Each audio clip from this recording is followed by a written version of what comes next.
परवानगीचे अर्ज करायचे सांगितले आहेत मान्य न्यायालयानं. आपण ते करतोय त्याच्यामुळे अडचण असण्याचं कारण नाही. मान्य न्यायालयाने कुठेही तसा नकार दिला नाही. त्यांनी एक नवीन कायदा काढलाय काहीतरी 1-2-4 दिवसात.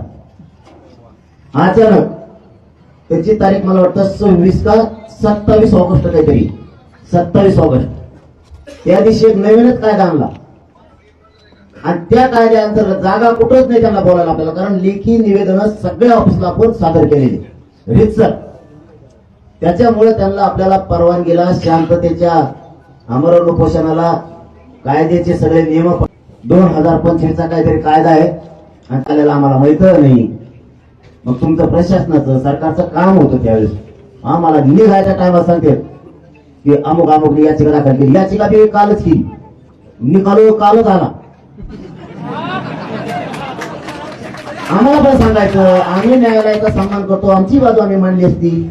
लगेच देवेंद्र फडणवीसचा महाधिवक्ता उभा राहिला आणि निकाल पण लावून घेतला. असे कसले काय देऊ कोण त्यांचा सरकारी वकील असं कसं काय होऊ शकतं. इतके दहशतवादासारखे डाव टाकायला नाही पाहिजे सरकारने, कारण ही खरंच लोकशाही नाही राहिली. आता हे लय लांब चाललं. आता अरे इंग्रजांना रोखलं राव. इंग्रजाच्या काळात सुद्धा उपोषण रोखले नाही, देवेंद्र फडणवीसच्या काळात रोखले जाते. काय अवघड आहे. आणि पुन्हा म्हणता आम्हाला बोलता तुम्ही चुका करता. तसं आपल्याला ते रात्री कायदा माहीत झाल्यानंतर, कारण आपल्याला निकाल कधी आला मला वाटतं 3 वाजता का काय काल, आणि आम्हाला कवा निघायचं आज रात्रीत काय करायचं. म्हणजे ते डाव साधला बरोबर. देवाच्या नावाखाली उत्सवाच्या गणेश उत्सवाच्या नावाखाली देवेंद्र फडणवीस डाव साधला. अचानक याचिका लोक त्याचे समोरून म्हणणं मांडणारे त्याचे आणि लगेच निकाल लागून घेतला. न्यायालय आमची बाजू ऐकून घेणार आम्हाला माहिती, आणि न्यायालय आम्हाला न्याय सुद्धा देणार, कारण तेवढीच आधार आम्हाला जागा आहे. न्याय देवता 100% आम्हाला न्याय देणार आहे. आमचे पण वकील न्याय मंदिरासमोर न्यायदेवतेसमोर उभा राहणार. गेल्या वेळेस सुद्धा असंच झालं, न्यायदेवतेने आम्हाला न्याय दिला होता. हे सत्य आहे. त्याच्यामुळे यांनी अचानक एक गोळ केला आणि ही मराठ्याला माहितच नाही काय झालं. आपण एक परवानगी ठेवली नव्हती, म्हणजे आपण रितसर अर्ज द्यायची. पण त्यांनी ते नवीन कायदा काढला आणि त्याच्या अंतर्गत केलं. त्याचं ऑफिस सुद्धा सापडा नव्हतं. त्या नवीन कायद्याचं जे काय असेल ना ते डिपार्टमेंटच पुढे मिळाला का ना. जवळपास रात्री 12-1 वाजला होते सापडायला. एवढा मोठा कायदा बनिला. त्याचं काहीतरी सांगायचं, याच्याकडे जा त्याच्याकडे जा किंवा कुठे नुसते त्याला अर्ज सादर करा. त्याला कोणाला तुकारामला करतो का, एकनाथला करतो का, करतो कोणाला. त्याला काहीच नाही, हे खोटं नाही. मग ते रात्री 1-2 वाजता सापडलं. ही सत्य परिस्थिती. कारण मान्य न्यायालयाने सांगितलं तुम्ही तिथं अर्ज करा आणि परवानगी द्यायची का नाही. बघा लक्षात ठेवा मराठी, परवानगी द्यायची का नाही सरकार ठरवणार. म्हणजे देवेंद्र फडणवीस पुन्हा तिथं जाणलं. आता कळलं ना मला देवेंद्र फडणवीस मराठा विरोधी आहे का नाही, हिंदू विरोधी आहे का नाही. आता लक्षात येईल. परवानगी नाकारली, आपल्याला परवानगी नाही दिली की समजायचं याच्या आरक्षण द्यायचं जेव्हा आलं की देवाच्या आड गेलं पाहिजे. आहे का नाही. आता दूध का दूध पाणी का पाणी सगळं होणार आहे. क्लिअर आहे. कारण मान्य न्यायालयाच्या हातात नाही. न्यायालयाने त्यांना सांगितलं त्या परवानगीबद्दल. मग आता त्या 2025चा नवीन कायदा कालच आला आहे.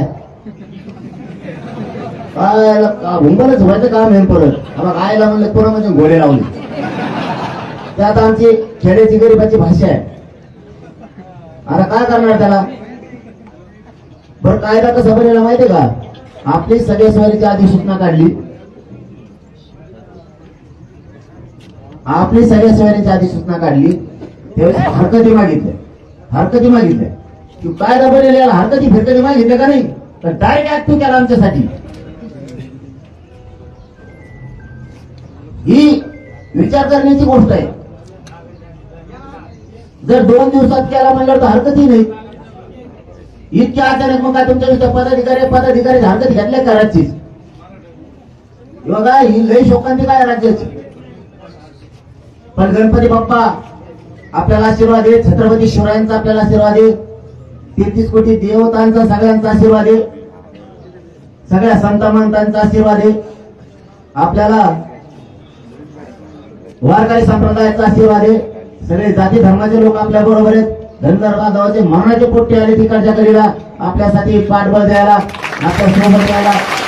गरीब मुस्लिम बांधव आहेत, सगळ्या जाती धर्माचे लोक गरीब ओबीसी आपल्या सोबत आहेत, सगळेजण सोबत आहेत. फक्त एक महत्वाचा मुद्दा सांगतो, ते मात्र कोणी करू नये. हे बघा, परवानगी येत असती जात असती, आपण हटत नाही. तुम्ही काल एका मुलानं आपल्या आत्महत्या केली, ते करू नका. देवेंद्र फडणवीस साहेबांना विशेष करून सांगतो, किती पोरं मारायचे आणखी. नुसती परवानगी दिली नाही, तुम्ही मराठ्यांना अडवलंय, गॅजेट असून देत नाहीत. मराठा आणि कुणबी एक आहे, 58 लाख पुरावे असून सुद्धा तुम्ही कायदा पारित करीत नाही, जी आर काढीत नाहीत. म्हणून काल एका पोरानं, आमच्या बांधवानं त्या भयानं लातूर मध्ये आत्महत्येचा प्रयत्न केलाय. तुम्ही संयम मराठ्याचा ढळू देऊ नका. देवेंद्र फडणवीस साहेब, तुम्हाला आणखी वेळ गेलेली नाही आणि तुम्हाला मारायचं. मी मुंबईला आलो, मला मारून टाका तिथं बळ्या घालून, मी बळ्या घालायला तयार, घ्यायला तयार, मी बलिदान द्यायला तयार आहे, पण मागं हटायला तयार नाही फडणवीस साहेब. आता कारण हे बलिदान तुमच्यामुळे गेले, त्याच्या सगळं पाप तुमच्या डोक्यावर देवेंद्र फडणवीस साहेब ध्यानात ठेवतो. आमच्या शेकडो आत्महत्या फक्त तुमच्यामुळे झालेल्या, तुमच्या आडमुठ्या धोरणामुळे झालेल्या. मराठ्यांच्या पोराला माझे हात जोडून विनंती, मी आहे, तुम्ही टेन्शन घेऊ नका. तुम्ही आत्महत्या करू नका. तुम्ही आत्महत्या केली, काय अर्थ आहे त्या आरक्षणाला? त्याच्यामुळं आजपासून मला कुणीही आत्महत्येचा प्रयत्न केलेला ऐकायला आलं नाही पाहिजे. एकाने सुद्धा तो प्रयत्न करायचा नाही. आपण डाव टाकून रस्ता सर करणारे, तेवढं लक्षात ठेवा. मुंबईकडे कूच करणारे, फक्त बघा तुम्ही कसं कसं चाललंय डाव. आत्महत्या करू नका. शांततेचं आंदोलन कोणीच रोखू शकत नाही, त्याच्यामुळे तुम्ही काळजी करू नका. आणि शांतता कोणी सोडायची नाही. आता जेवढे प्रसंग येणार आहे, आज उद्या परवा, मला वाटतं आपले 7 का 8 टप्पे ठरलेले, त्याप्रमाणे येत जात राहते. त्यामुळं आज उद्या परवा जे येणार सगळे, त्यामुळे जेवढे तेवढ्याला सांगतो, येणाऱ्याला सांगतो, महाराष्ट्रातल्या मराठ्यांना सांगतो, एकानी दगडफेक जाळपोळ फक्त करायचं, एवढंच सांभाळा. तुम्ही शांततेत आहे त्या ठिकाणी बसा. लढाई जिंकायची, आता काळजीच करू नका. आरपारचे शेवटचे निर्णायक टप्प्यावर आंदोलन, फक्त कोणी जाळपोळ दगडफेक करू नका. आणि शेवटचं सांगणं आहे, मायबाप मराठ्यांनो, सगळ्या पक्षातल्या आणि शेतकरी मराठे, गरीब, कामगार, मजूर, नोकरदार, सगळ्यांना सांगतो, तुमच्या लेकराबाळीसाठी लढायला चाललोय. जर मुंबईत पोरांना त्रास दिला तर जातीचं रक्षण करा. हे शब्द फक्त खाली पडू देऊ नका. सगळ्या मराठ्यांना हात जोडून विनंती, तुमच्या लेकरासाठी माझा जीव गेला, बलिदान मी गेलं, तरी मी हटणार नाही, इतका पक्का निर्धार मी आता केलेला. त्यामुळं इथं राहिलेले मराठी, तिकडे आलेले मराठी, सगळ्यांनी एक जीवन राहायचं. आणि प्रत्येकानं शेतात काम करताना, नोकरीवर जाताना, व्यवसायावर जाताना सारखं कानं आणि डोळे हे मुंबईकडे, आमच्या आंदोलनाकडे ठेवायचे. बेसावध कोणी राहायचं नाही, इतक्या सावध भूमिकेत राहायचं. आता ही लढाई विजयाकडे नेऊस तर, शेतात असला तरी मुंबईकडे कानं ठेवा,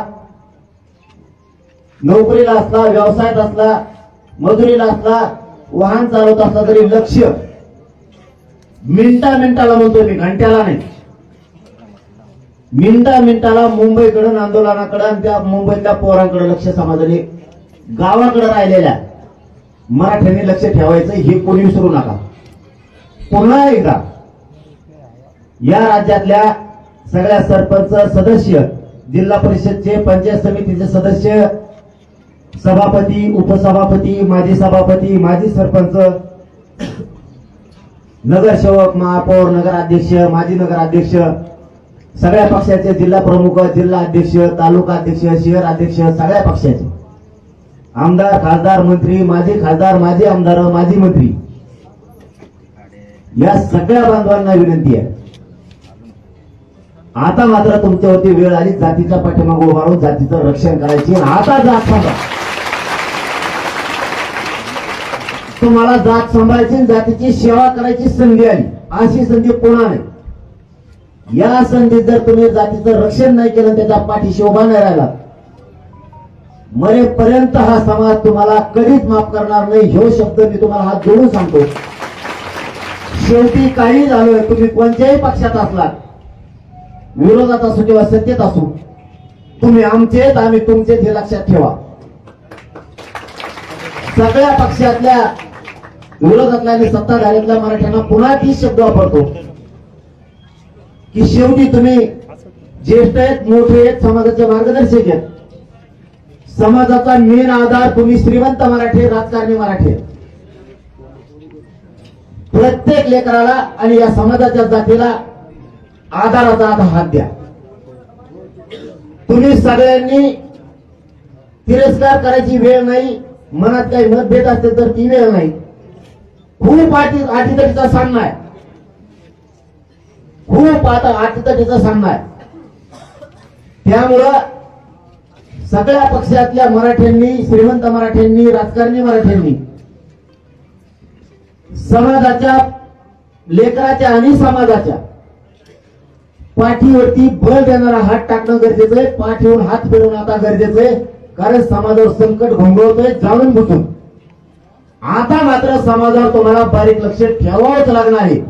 ही तुम्हाला माझी अंतरवालीतून महाराष्ट्रातल्या सगळ्या मराठ्यांच्या नेत्याला, श्रीमंत मराठ्यांना हात जोडून विनंती आहे, काना डोळा करू नका. तुम्हाला हे समाज या योग्य वेळेला साथ दिल्यामुळे कधीच विसरणार नाही. गरीब मराठ्यांवरती अत्याचार, अन्याय व्हायला लागला, त्यावेळेस जर तुम्ही साथ दिली, ह्यो राज्यातला करोडो मराठा समाज तुमचा उपकार कधीच विसरणार नाही.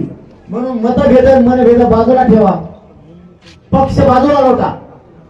योग्य वेळ आता तुम्हाला करोडो मराठ्याला साथ द्यायची, तीच माझी विनंती आहे की तुम्ही सगळ्यांनी साथ द्या. एवढी तुम्हाला सगळ्यांना हात जोडून विनंती आहे. आणि मराठ्यांनाही सांगतो, कुणीही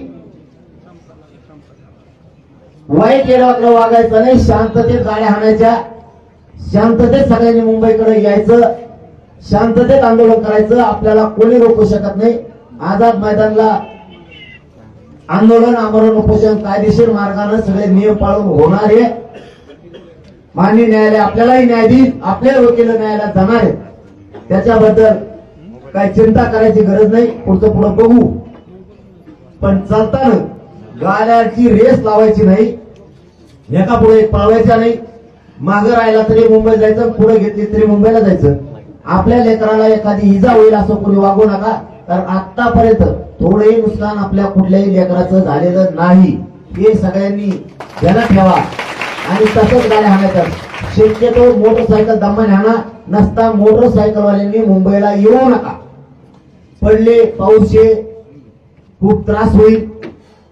आपल्या पोरांनी मोठ्या गाड्या आणल्या, त्याच्यामुळे पाऊस आला ते गाड्यातच झोपायला लागलेत, त्यामुळे त्रास होत नाही. तसं मोटरसायकलवाल्याला त्रास होईल. तुम्ही शक्यतो येऊच नका, तुम्हाला त्रास होईल असं नको. म्हणून पुन्हा एकदा सांगतो, एकमेकाची सेवा करा, एकमेकाला साथ द्या. कारण आपण आपले गाव सोडून खूप लांब चाललोय. आता आपणच आपले पाहुणे, आपणच आपले मित्र, आपणच आपले समाज आणि आपणच आपल्या सगळ्या जणांनी सेवक म्हणून काम करायचं. कुणी म्हणायचं नाही स्वयंसेवक कुठे गेले, आपण सगळे स्वयंसेवक आहे. स्वयंसेवक किती पुरणार तुम्ही बघा. आता आणखी उद्या परवापासून 50,000 लाख लाख सुद्धा स्वयंसेवक पुरणार नाही. आणखी 2 दिवसांनी बघा कसं मराठा समाज मुंबईकडे येतोय. त्याच्यामुळं माझी सगळ्यांना विनंती आहे, फक्त तुम्ही दमाने चला, गाड्या धडकू देऊ नका एकमेकाला. आणि ड्रायव्हरनं पुढेच बघा, ड्रायव्हर इकडे तिकडे बघतो तो दुसऱ्या गाडीला मागून ठोकलाच. त्याच्यामुळं बेसावध गाड्या हाणू नका. जिथं ड्रायव्हरला झोप लागत तिथंच गाडी उभा करायची, तिथंच बाजूला लावून झोपायचं. झोपीत गाडी कुणी हाणायची नाही. उशीर झाला तर एक दिवस लेट आहे ना, मुंबई कुठं चालली नाही, मला कुठं जायचं नाही. सगळ्यांना पुन्हा एकदा विनंती, शांततेत सगळ्यांनी आंदोलन करा. आता आपल्याला मुंबईकडे निघायचे. धन्यवाद. जय श्री.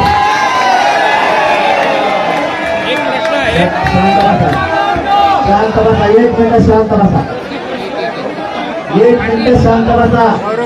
अरे 1 मिनिट शांत बसा. समोर गेलं सगळे घे हरवते. शांत व्हा. परवानगीसाठी अर्ज काल केलाय का आज करणार? मोबाईल घ्या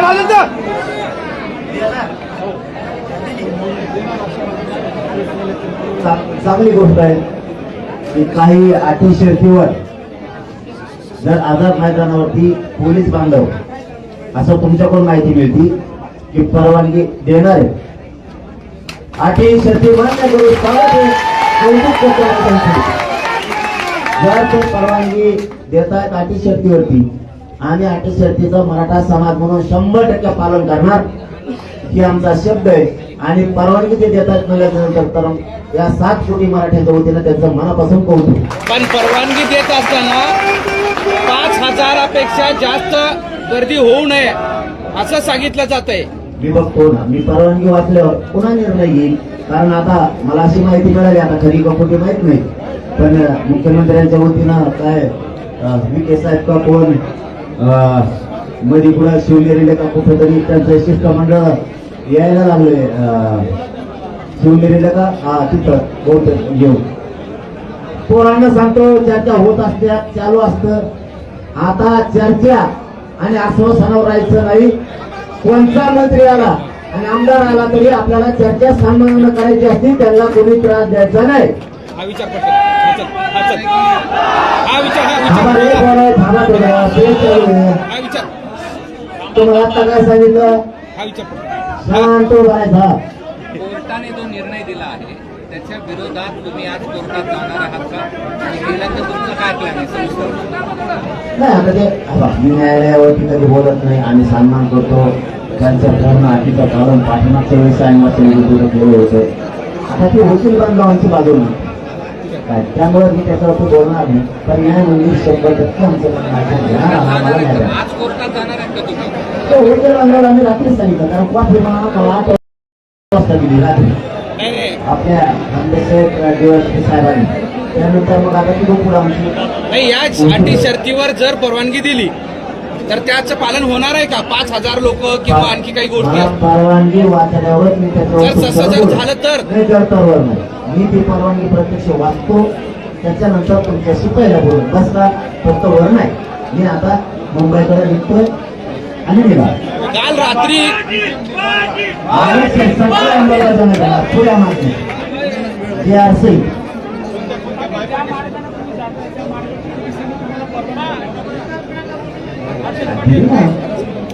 कशाला परवानगी करू शकता. मग आता तुम्ही नुसतं जेवायचं असलं तरी परवानगी म्हणलं होतं. मग काय जमदार बनवलं, जेवायला पण परवानगी असते होय, चलायला परवानगी असते होय.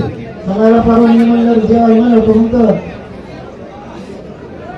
जाऊ दे, त्याच्यानंतर सांगा मग. मराठा आणि कुणबी एक हे 58 लाख नोंदीचा आधार आहे. मराठा आणि कुणबी करून त्याच्या आंदोलनाचे निकाल. हैदराबादचं गॅजेट हे तात्काळ लागू करून लगेच अंमलबजावणी करायची. सातारा संस्थान आणि बॉम्बे गव्हर्नमेंटच्या गॅजेट एअरची ते लागू करून तात्काळ अंमलबजावणी करायची. सगळ्या सोयऱ्यांची अधिसूचना काढून आता 1.5 वर्ष झालं सगळ्या सोयऱ्यांच्या अधिसूचनेची अंमलबजावणीच करायची. सरसकट सगळ्यात विशेष मागा देऊन मागे घ्यायच्या. बलिदान गेलेल्या कुटुंबाला नोकरी आणि त्याची आर्थिक मदत दिली नाही ती तातडीला द्यायची लगेच. ते परवा देतो तेरवा देतो ना चालू ते नाही. अशा 8 ते 9 मागण्या आम्ही त्यांच्याकडे दिल्या. आमचे व्हॅलिडिटी सगळ्या रोखून झाल्या. कुणबी प्रमाणपत्र दिले जात नाहीत आणि नोंदी शोधल्या जात नाही. ते तातडीनं सगळं मार्गी काढलं पाहिजे. व्हॅलिडिटी एक सुद्धा ठेवली पाहिजे आणि प्रमाणपत्र सुद्धा नाही. अशा मागण्या सांगितल्या त्याची अंमलबजावणी करावी हे आमचं म्हणणं आहे. काल समितीचे अध्यक्ष विखे पाटील असं म्हणाले, आमची चर्चा करण्याची तयारी आहे, तुमची तयारी आहे का? मी भाऊ नाही म्हणलं चर्चेला ते सांगितलं तुम्हाला. आता तुम्ही तर अगोदर सांगून टाकलं जे आहे ते काय एअरपोर्ट सोशल मीडियाला सांगत नाही आपले. कारण आपला गरीबाचा पाठीला काही उगा यांना सांगायचं. त्यांचा रात्री फोन आला 10-11 वाजता आणि त्यांनी सांगितलं मुख्यमंत्री साहेबांच्या वतीने ते शिष्टमंडळ चर्चेला येणार आहे शिवनेरी वाटतं. मग काय तिथं चर्चा होत असती हे मराठ्या सांगून ठेवलं. चर्चा होत असती. आता चर्चेवर विश्वास नाही ठेवायचा. लिखी दिलं त्याच्यावर डायरेक्ट अंमलबजावणी. पण कोणी जर सन्मानानं आपण आपल्याकडे कोणी एखादा मंत्री येत असेल तर एकाही पोरांनी विरोध करायचा नाही, वाट द्यायची, काही बोलायचं नाही. सन्मानानं वाट लावायचं काम करायचं. बरं मला सांगा की कुणाचा निरोप आला होता? विखे पाटील साहेब. कुणाचा निरोप आला होता? कुठं बैठक होणार आहे? कुठं चर्चेला बोलणार आहे? कुणाला बोलायचं? बैठक नाही. तुम्ही तिथे भेटतात त्या गाडीवर बसायचं नाही तर गाडीत बसायचं. मी खोली खाली बसणार नाही.